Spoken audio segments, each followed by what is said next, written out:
Dando continuidade ao estudo de Marcos 13, nos sinais precursores da parousia, vemos agora mais um sinal.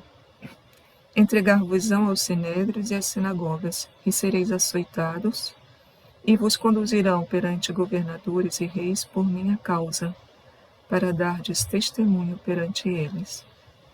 Vemos aí a entrega dos cristãos àqueles que os perseguem. É o quarto elemento, o quarto sinal precursor. Sinédrios e sinagogas são as autoridades judaicas. Governadores e reis são as autoridades romanas, ou seja um ou outro. São instâncias que perseguirão os cristãos.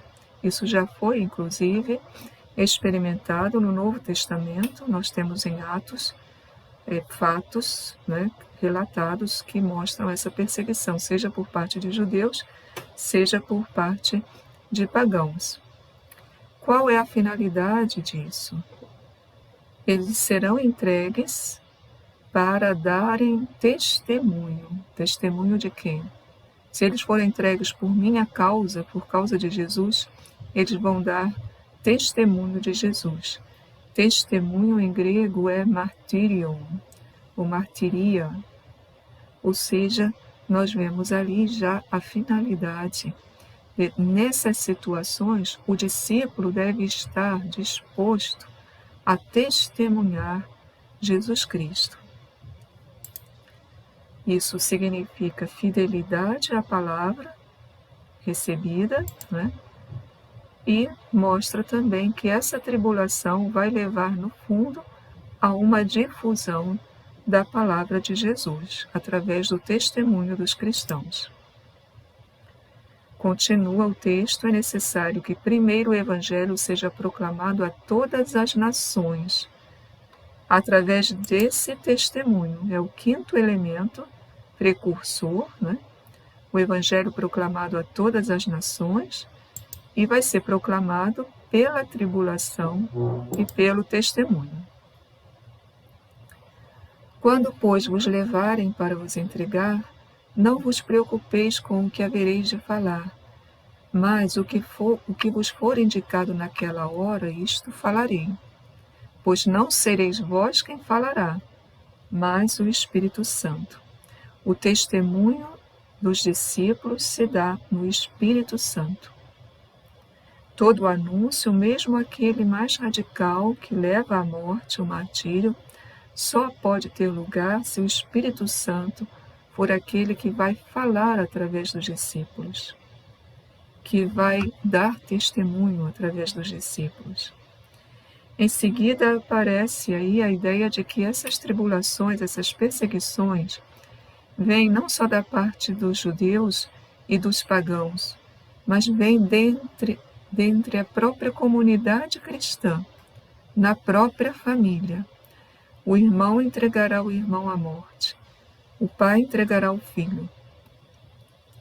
Os filhos se levantarão contra os pais e os farão morrer. Nós vemos aqui que essas controvérsias no seio da própria família já era algo que era notado na profecia, Era uma parte do anúncio de juízo da profecia. Por exemplo, em Miqueias 7, versículo 6. O filho insulta o pai, a filha levanta-se contra a mãe, a nora contra a sogra, os inimigos do homem são as pessoas de sua casa. Isso indica uma total corrupção nesse tempo final. Perseguições, então, não só de pagãos e judeus, mas perseguições dentro da própria comunidade cristã. Sereis odiados por todos por causa do meu nome. Isso como que coroa toda essa descrição das perseguições. É um ódio universal, um ódio de todos aos cristãos, aos discípulos, por causa do nome de Jesus. E esse ódio é universal porque o anúncio é universal. Antes nós vimos que é dito que o Evangelho deve ser anunciado a todas as nações. Então o ódio vem também de todas as nações. Aquele, porém, que perseverar até o fim, esse será salvo. O fim aqui designa a morte do discípulo. Perseverar até o fim significa perseverar até a morte. Ou seja, dar testemunho até a morte com fidelidade, sem voltar atrás. A perseverança da fé no meio das tribulações, isso é exigido dos discípulos. O versículo 14 começa a descrever a maior tribulação, que é aquela que vai indicar já de modo mais próximo o fim. Quando virdes a abominação da desolação instalada onde não devia estar, que o leitor entenda. Essa expressão abominação da desolação é tirada do livro de Daniel. Significa uma coisa tão grave que é uma abominação, mas uma abominação que causa desolação. Eu fico desolado, é a pior coisa que poderia ocorrer. Naqueles textos de Daniel, naquele contexto, significa a introdução no Templo de Jerusalém da estátua de um deus pagão, Zeus. Foi introduzida pelo governador Antíoco IV, rei Antíoco IV, dentro do Templo de Jerusalém, profanando o templo, essa estátua de Zeus. Isso é chamado, então, no livro de Daniel, de uma coisa tão abominável que cria uma desolação aterradora. Então, a expressão usada é trazida de Daniel para cá, abominação da desolação. Em Marcos, indica aqui que vai haver a destruição de Jerusalém e do templo. O fato dele dizer que o leitor entenda mostra que há também aí um caráter misterioso. O que significa realmente esta abominação da desolação? Sim, primeiro foi a destruição de Jerusalém pelos romanos e, portanto, também do templo pelos romanos no ano 70, depois desse discurso de Jesus. Aquilo foi visto como um sinal da chegada dos tempos finais. Mas como nós já vimos, os tempos finais podem durar muitos milênios. Não devem ser medidos em anos, cronologicamente. Chegou já a plenitude do tempo, já chegou o fim, o tempo final. Então, aqui nós já vemos que a destruição de Jerusalém e do templo pelos romanos aponta para a consumação da história, como que antecipa o caos, né, e a situação do final dos tempos. Alguns autores entendem aqui esta abominação da desolação como em relação ao anticristo, mas não é claro o que realmente significa. Por isso, inclusive, o texto deixa em aberto, que o leitor entenda. O que deve acontecer, então? Nós vemos aqui, agora, a atitude daqueles que vão passar por essa tribulação. Nessa situação tão grave, não há nada a fazer. Não se pode resistir. Os que estão na Judeia, fujam para os montes, ou seja, não fiquem na cidade. A cidade, os lugares povoados, não vão trazer segurança. Fujam para os montes. É uma boa relação aí com a entrada dos romanos na Judeia e em Jerusalém. Sinal daquilo que será no futuro da história. Aquele que estiver no terraço, não desça, nem entre para apanhar alguma coisa em sua casa. Você fuja logo, rapidamente, e não precisa levar nada, porque nada vai adiantar. Nada vai servir. Aquele que estiver no campo, não volte atrás a fim de apanhar sua veste. Quando a pessoa trabalhava no campo, tirava o manto, deixava ao lado e ia então fazer o trabalho. O que é melhor fazer nessa situação? Ir embora, deixe tudo e salve a sua vida. Nós vemos aqui realmente uma situação limite, né? Só resta fugir, deixar tudo. Ai daquelas que estiverem grávidas e estiverem amamentando naqueles dias. São as pessoas mais frágeis, que terão mais dificuldades de correr, de fugir do perigo. Pedi para que isso não aconteça no inverno, porque o inverno naquela região é a estação das chuvas, e a chuva evidentemente vai atrapalhar a locomoção, a fuga dos discípulos, né? A indicação de que se deve rezar, pedir para que isso não aconteça no inverno, mostra que em todos esses acontecimentos permanece a liberdade de Deus. Deus pode agir de modo diferente se vocês rezarem. Pois naqueles dias haverá uma tribulação tal como não houve, desde o princípio do mundo que Deus criou até agora, e não haverá jamais. Outra frase, retirada do livro de Daniel, capítulo 12, versículo 1. E se o Senhor não abreviasse esses dias, nenhuma vida se salvaria. Mas por causa dos eleitos que escolher, ele abreviou os dias. Então Deus vai abreviar os dias para salvar os justos, que são aqui, para o Evangelho, os piedosos, cristãos piedosos, os membros da comunidade.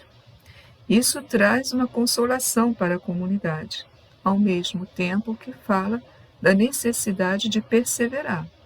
Deus vai abreviar os dias, mas é necessário perseverar até o fim. Continua o texto. Então, se alguém vos disser, eis o Messias aqui, ou ei-lo ali, não creiais. Hão de surgir falsos messias e falsos profetas, os quais apresentarão sinais e prodígios para enganar, se possível, os eleitos. Essa parte, que está terminando os sinais precursores da parousia, termina exatamente anunciando a primeira coisa que foi dita. Falava dos que virão enganando e falarão em meu nome. Aqui, algo semelhante. Aqueles que dizem o Messias está aqui e está ali, são falsos, hão de surgir falsos Messias e falsos profetas. Então, o Evangelho acautela a comunidade cristã, não creiais. Esses sinais e prodígios são também maneiras de falar, né? Uma fraseologia muito típica de certos textos do Antigo Testamento que falam dos profetas que enganaram o povo. Por exemplo, em Deuteronômio 13, versículos 2 a 4, os feitos enganosos dos profetas para enganar os incautos, né? São chamados de sinais e prodígios. A admoestação de Jesus é: vós, porém, ficai atentos. Atentos, ou seja, precavidos, vocês já sabem disso, não vão cair nessa cilada. Eu vos predisse tudo. Eu vos predisse tudo significa que os cristãos devem retornar à palavra de Jesus. Jesus já falou. Nesse momento, não dá importância à palavra dos falsos messias e falsos profetas, mas voltar à palavra de Jesus. Isso lembra, inclusive, aquela parábola do semeador, que diz que uma parte da semente caiu num terreno, vieram os espinhos, que são as preocupações, as tribulações da vida, que sufocam aquela palavra. Então, nesse momento de tribulação, voltar à palavra de Jesus. Ficai atentos. A comunidade cristã, portanto, tem uma garantia da proteção de Deus. Deus vai abreviar os dias, né? E essa proteção, no entanto, não elimina que ele aprova, não elimina que eles sofram. Eles vão sofrer, eles vão ter que dar testemunho, martírio. Mas Deus está presente em tudo isso. Então, o perigo dos enganadores, não é? E a importância de não se deixar enganar, mas voltar à palavra de Jesus. Se nós olharmos outros textos do Novo Testamento, agora depois de termos visto esses sinais precursores, nós vamos ver outras perspectivas. Por exemplo, na segunda carta aos Tessalonicenses, São Paulo diz: não vos deixeis enganar por pessoa alguma, nem de modo algum. Vejam aí a questão dos falsos messias, dos falsos anunciadores. Porque deve vir a apostasia e aparecer o homem ímpio, o filho da perdição, o adversário. É uma pessoa ou uma entidade, nós não sabemos exatamente o que esse texto está querendo indicar, a se levantar contra tudo que se chama Deus ou recebe um culto, ou seja, é algo que vai contra Deus, contra a fé, chegando a sentar-se pessoalmente no templo de Deus e querendo passar por Deus, tentando enganar. Uma retomada também do texto de Daniel. Na primeira carta de São João, e na segunda também, São João fala do anticristo. Quem é o anticristo? Filhinhos, é chegada a última hora. Como ouviste dizer que o anticristo vem, e já vieram muitos anticristos, daí reconhecemos que é chegada a última hora. Portanto, o anticristo não é um no final dos tempos. O texto está dizendo que já vieram, na época da primeira carta de São João, da segunda, primeiro século, já estamos na época final da história, é isso que o texto está querendo dizer. Portanto, o importante não é dizer, esse aqui, o anticristo vai ser esse ou aquele. O importante é nós sabermos que isso vai acontecer e não nos deixarmos ser enganados. Continua lá no versículo 4. Quem é o mentiroso, senão o que nega que Jesus é o Cristo? Eis o anticristo que nega o Pai e o Filho. Aquilo que já São Paulo dizia na segunda aos Tessalonicenses, que se arvora em ser Deus e se coloca no lugar de Deus. São Paulo, na carta aos Romanos, fala da conversão dos judeus. Não quero que ignoreis, irmãos, este mistério. Que mistério? O endurecimento atingiu uma parte de Israel, até que chegue a plenitude dos gentios, e assim todo Israel será salvo. Então, o anúncio a todos os gentios e a Israel que vai também ser salvo no fim dos tempos. É o que nós víamos antes, lá em Marcos 13, o anúncio universal do Evangelho a todas as nações.